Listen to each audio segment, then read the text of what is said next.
de rester à Yamoussoukro cet après-midi pour vous rencontrer. Donc c'est pour moi un grand honneur d'avoir été choisi pour réaliser cette mission. Je voudrais vous exprimer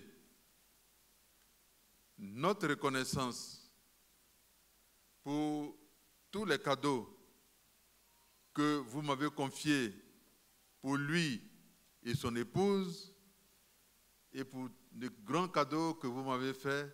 Que le Seigneur bénisse abondamment ces gestes.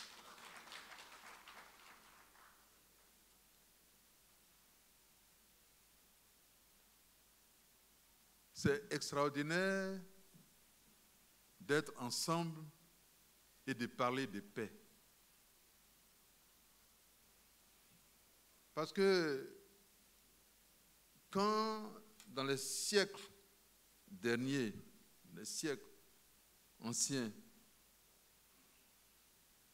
le grand nombre d'Akans étaient au Ghana, c'est à cause des incompréhensions et des palabres que les Akans ont quitté le Ghana pour chercher un lieu où ils pouvaient vivre en paix. Vrai ou faux? Donc, par tradition et par culture,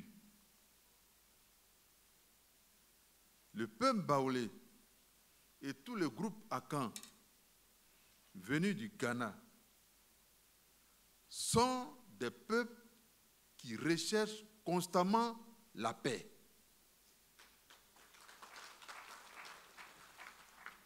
Je voudrais vous demander votre permission pour rendre un petit témoignage que j'ai vécu avec mon frère Aoussou Jano en 1988. En 1988, lui et moi, on a décidé d'aller prier pour la Côte d'Ivoire en pèlerinage en Israël. Jano, tu t'en souviens?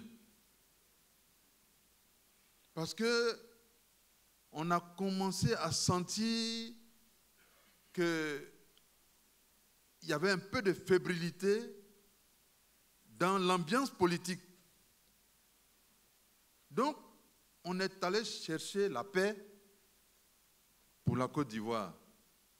Et pour cela, on s'est échappé de la Côte d'Ivoire pour aller prier en Israël. En ce moment-là, le prix du cacao était mauvais, très mauvais. Et le président Oufoué se préoccupait de trouver des solutions pour que la Côte d'Ivoire soit un pays toujours développé et admiré. Il a essayé beaucoup de solutions. Et l'une des solutions qu'il a pu trouver finalement, c'est de faire appel à son fils, le président Alassane Ouattara, pour venir travailler avec ses frères ivoiriens ici, de manière à trouver les solutions de la situation économique de la Côte d'Ivoire, de manière à permettre à la Côte d'Ivoire de continuer de progresser. Et le président Alassane a dû quitter la BCEAO pour venir diriger le comité interministériel de redressement économique. Et comme son travail a été bien fait, bien avancé, le président l'a nommé, le président Oufoué l'a nommé Premier ministre pour aider la Côte d'Ivoire à avancer. Mais ce qui est important de noter ici, c'est que le président Alassane Ouattara est un grand travailleur. Il n'a pas peur du travail. Il peut se lever à 4 heures du matin, travailler jusqu'au soir, tard dans la nuit, à 21h, 22h, avant de se reposer, simplement parce qu'il veut que la Côte d'Ivoire soit un pays développé, un pays respecté, un pays admiré. Je ne vais pas rappeler toutes les péripéties que nous avons vécues, mais en 2010, c'est ici qu'il est venu demander l'onction de nos parents que vous êtes, et vous lui avez donné un nom même extraordinaire, soutenu par vous, soutenu par les cadres. Il a pu accéder à la magistrature suprême de notre pays. Et pour faire son travail, il ne s'est pas mis dans son coin tout seul pour le faire. Il a fait appel à des cadres qui sont vos enfants, qui sont nos frères. Il a fait appel à ces cadres brillants et intelligents dont beaucoup sont avec nous cet après-midi. Quand on les prend individuellement et qu'on regarde les études qu'ils ont faites, l'expérience qu'ils ont eue, la manière dont ils ont travaillé, on se rend compte que ce sont des cadres brillants. Et je voudrais que vous les acclamiez pour les encourager. Est-ce que j'ai besoin de citer tous leurs noms? Vous les connaissez? Vous les connaissez tous? Que ce soit les hommes, que ce soit les dames, nos sœurs, vous les connaissez. Ils n'ont qu'une seule envie. Comment faire pour que la Côte d'Ivoire soit un pays développé? Et je voudrais remercier les cadres d'avoir fait la liste de tous les projets que le président Alassane a fait pour la grande région du Baoulé, et surtout l'impact du développement de la Côte d'Ivoire sur le cadre de vie et le développement de toutes les communautés où se trouvent nos parents baoulés à travers les zones forestières. Il a bien rappelé, je ne voudrais pas revenir là-dessus. Mais pour le président Alassane, ce qui compte, c'est de travailler pour que le développement soit bénéfique à toutes les collectivités ivoiriennes, que ce soit au sud, je ne vais pas vous citer ce qu'il a fait pour le Dôme du Sud, que ce soit à l'est, vous regardez à la télévision chaque fois les inaugurations, que ce soit à l'est, que ce soit au nord, que ce soit à l'ouest, que ce soit dans le sud-ouest, que ce soit dans le centre. Il a fait des choses extraordinaires parce que simplement, vous l'avez béni et vous étiez derrière lui depuis 2010.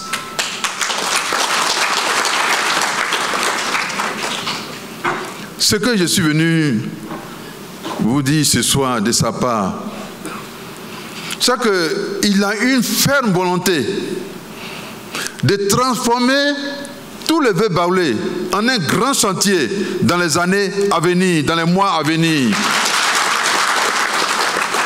Oui, mon frère Saouré vous a parlé du train à grande vitesse. Voyez-vous, aujourd'hui, quand vous quittez Korogo pour aller à Abidjan ou Abidjan pour aller à Korogo, vous en avez pour au moins 4h30, 5h.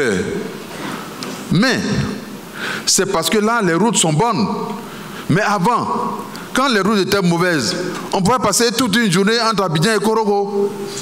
Toute une journée. Mais ça, comment on peut se développer avec ça? Mais avec le développement du réseau routier, aujourd'hui, c'est en moins de 5 heures qu'on fait Abidjan-Korogo. Mais il estime que ça encore, ce n'est pas suffisant. Et on est en train de réfléchir pour réaliser le train. On appelle ça le train à très grande vitesse. C'est-à-dire que c'est un train qui fait plus de 250 km à l'heure. Ça, entre Abidjan et Yamoussoukro, on va mettre 1 heure, on est à Yamoussoukro. Entre Abidjan et Korogo, on met 2 heures, maximum 2 heures et demie, on est à Korogo. De manière à ce que même on peut dormir à Yamoussoukro, le matin aller travailler à Abidjan et puis le soir revenir. Tout ça, c'est pour que nous connaissions le développement. Mais ce n'est pas fini. Il est en train de penser à des autoroutes extraordinaires. Lui-même, il a annoncé le vendredi dernier, le samedi dernier à Daloa, qu'il y aura l'autoroute entre Abidjan et Daloa en passant par Boisflé. Ça, c'est ce qu'il a annoncé. Mais ce qu'il n'a pas annoncé est encore plus grand pour la Côte d'Ivoire. C'est ça, ce que le président Alassane veut pour ces pays. C'est pourquoi il m'a demandé de venir vous saluer. Vous saluer et vous remercier d'avoir été son soutien durant sa présence à la tête de ce pays, avec la bénédiction de Dieu, grâce à vos prières. Mais la Côte d'Ivoire doit continuer de se développer. Nous devons faire encore des choses extraordinaires pour permettre à nos enfants, demain, nos petits-enfants, après-demain, nos arrière-petits-enfants, d'être dans un pays en paix, un pays respecté, un pays admiré, un pays où on a envie de vivre. Je ne peux pas vous dire combien de personnes arrivent à Abidjan rien que parce que la Côte d'Ivoire est développée. Et regardez Yamoussoukro. Dans les années 2010, 2011, quand on vient à Yamoussoukro, les belles routes que Houphouët-Boigny a faites étaient gâtées. Vrai ou faux? Toutes les routes pratiquement étaient gâtées. Quelques rares étaient en bonne santé. Mais quand il a décidé de tout changer, mais aujourd'hui, Yamoussoukro est devenu une ville extraordinaire. Pendant la Coupe d'Afrique, tous nos frères sénégalais, camerounais et tous ceux qui sont venus en Côte d'Ivoire étaient émerveillés par la beauté de Yamoussoukro. Tout ça, c'est grâce à vos prières. Donc la prière que vous faites pour lui, le soutien que vous lui apportez, sont des éléments importants qui nous envoient des bénédictions de la part de nos ancêtres, de la part du Seigneur, de sorte à ce que nous tous, nous puissions bénéficier des bienfaits de vos bénédictions. C'est ce que je suis venu chercher auprès de vous. Voyez, vos enfants, vos frères, vos neveux, vos cousins qui sont avec nous, qui sont avec le président Alassane, sont des cadres extrêmement brillants. Je peux les prendre individuellement et vous donner leurs qualités, ce qu'ils savent faire, ce qu'ils peuvent faire, ce qu'ils ont déjà fait et ce qu'ils sont capables de faire. Mais je n'ai pas le temps de le faire.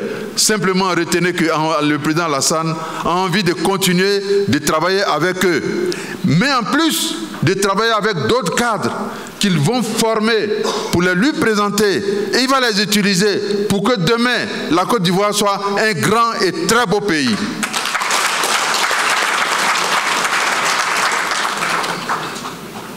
Que dire de l'homme? Pour ceux qui ne le connaissent pas, ils ne peuvent pas toujours apprécier la qualité de l'homme. Le président Alassane est un homme humble. Il ne fait pas le malin sur les gens. Il ne fait pas le malin. Il est humble. Il sait écouter. Et quand on lui parle, il prend le temps d'analyser. Chez lui, ce n'est pas le premier qui vient dire qu'il a raison. Quand il vient dire, il dit merci de m'avoir dit, mais il contrôle. Il se renseigne. Il vérifie pour voir où se trouve la vérité. C'est un homme bon, un homme généreux. Vous savez-vous, tous les politiciens, tout ce qu'ils sont en train de dire, la politique c'est ça, hein, chacun parle, il parle, il parle, il parle. Mais la réalité, là, si on vous dit ce que le président fait pour eux, vous serez vous-même surpris ici. Mais on ne peut pas le dire, parce qu'il n'aime pas qu'on en parle. C'est un homme généreux. Un homme qui a la crainte de Dieu. Et dans cette façon de faire, Mais il est dans la lignée du président Félix Houphouët-Boigny. Il est dans la lignée du président Félix Houphouët-Boigny. Les Blancs qui ont connu Houphouët-Boigny, les Blancs qui ont fréquenté Houphouët-Boigny, ont dit qu'ils ont connu des hommes politiques de grandes valeurs, mais des hommes politiques aussi humbles et respectueux de la personne humaine. Ils n'en ont jamais vu comme Houphouët-Boigny. Et c'est ça Alassane. Il veut ressembler à Houphouët-Boigny, c'est ce qu'il fait actuellement. Je suis venu vous demander de continuer à le soutenir, mais surtout de continuer à donner conseil à nos petits frères et à nos enfants. Dieu n'aime pas la violence. Dieu n'aime pas le désordre. Dieu n'aime pas la division. Là où il y a la division, Dieu n'aime pas mettre le pied là-bas. Mais regardez la Côte d'Ivoire depuis 2010 où vous l'avez béni. Grâce à vos bénédictions, regardez comment ce pays est en train d'évoluer. Mais ce qui va arriver encore pour la Côte d'Ivoire, le développement qui vient, est encore plus grand que ce que vous avez vu maintenant. Parce que Dieu a compris que ce peuple qui sait accueillir ceux qui souffrent, ce peuple qui sait donner à manger à ceux qui souffrent, ce n'est pas un peuple qu'il faut abandonner. C'est pourquoi il est en train d'ouvrir le sous-sol pour nous. On parle de pétrole. Mais ce qui reste, ce qu'on n'a pas encore découvert, c'est encore plus grand que ce qu'on est en train de découvrir actuellement. Tout ça, c'est grâce à vos prières. Les ancêtres le savent. Ils ne vont pas nous abandonner parce qu'ils savent que notre cœur est bon. Vos cœurs sont humbles. Vous avez des cœurs blancs. Toute la guerre qu'il y a dans le nord de la Côte d'Ivoire, Mali, Niger, Burkina Faso, vous pensez qu'ils vont où? Mais c'est nous qui les prenons en charge. Et ça, on ne demande pas l'argent à quelqu'un pour les prendre en charge. Parce que ce sont des parents, ce sont des hommes et des femmes africains comme nous qui souffrent. Grâce à vous, on les prend en charge pour leur donner la sécurité. Le jour où tout cela va finir, ils vont repartir chez eux. Mais ils se souviendront et ils diront à leur génération future que le jour où ils étaient en difficulté, c'est la Côte d'Ivoire qui les a soutenus. Est-ce que ça, ce n'est pas une bénédiction?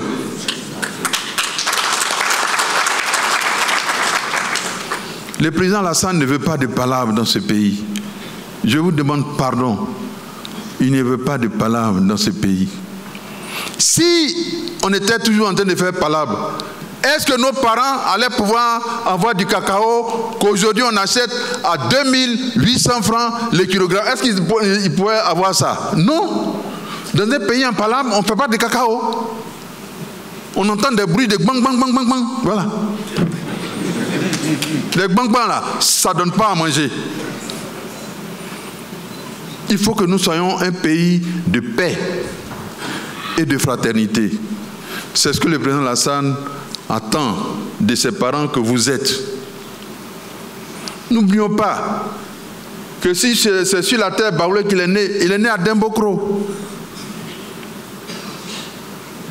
Il est né à Dembokro. Son cordon ombilical est à Dembokro. N'oublions pas que quand Houphouët avait besoin de quelqu'un pour l'aider à avoir la paix, parce qu'il y a des politiciens qui étaient venus et qui mettaient des enfants dans la rue pour l'insulter, il avait besoin de quelqu'un pour redresser la situation. Et c'est à lui que Houphouët a fait appel. Vous avez été extraordinaire de le soutenir. Je viens vous demander de continuer de le soutenir en présence de vos enfants pour que ce pays soit un pays grand, très grand. La Côte d'Ivoire est une terre que Dieu a choisie. Vous les anciens, vous le savez mieux que nous. C'est une terre que Dieu a choisie. Celui qui est contre la Côte d'Ivoire, Dieu va s'occuper de lui. Soyons tous, frères et sœurs, aimons notre pays pour aider le président Alassane à faire de la Côte d'Ivoire un très grand pays. C'est le message qu'il m'a confié pour vous. Priez pour vos enfants qui sont avec lui, pour qu'ils continuent de l'aider. Priez pour ceux qui ne sont pas encore avec lui, mais qui vont demain être avec lui. Priez pour tous ceux qui sont encore petits.